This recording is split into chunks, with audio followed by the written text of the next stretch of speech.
Welcome to our channel. Today we how to update your Verizon account protection and device safeguards step by step clearly. To update your Verizon account protection and device safeguards, begin by opening a web browser. Navigate to the Verizon homepage at www.verizon.com. Log in to your Verizon account using your username and password. Once logged in, hover over the Account tab in the main menu. Click on Account Settings from the drop-down options.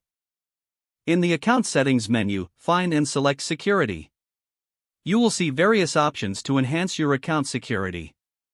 To enable two-step verification, click on Next, return to the Security menu to review your password settings. Choose Change Password to create a stronger password if needed. Make sure your new password is at least 8 characters long and includes a mix of letters, numbers, and symbols. After updating your password, look for Account Recovery. Add or update your recovery email and phone number for account recovery options. Now, proceed to update your device safeguards. Return to the main Account Settings menu and select Devices. Find the device you wish to protect and click on it for more details.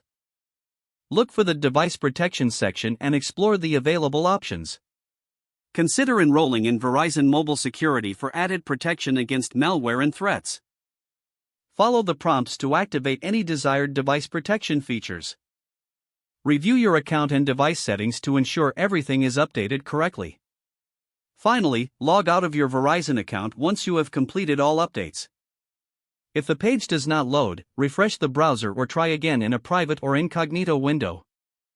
Make sure you are using the correct email address, then retype it carefully to avoid small typos. If your password is not accepted, use the reset option and create a new strong password you can remember.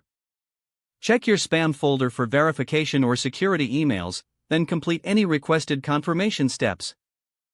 Enable two-factor authentication if available to improve account security and reduce unauthorized access risk.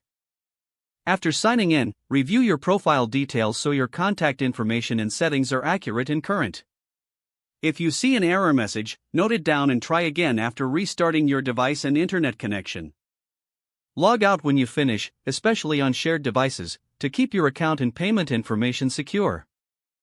If the page does not load, refresh the browser or try again in a private or incognito window. Make sure you are using the correct email address, then retype it carefully to avoid small typos. Don't forget to like this video and subscribe to our channel for more step-by-step tech guides.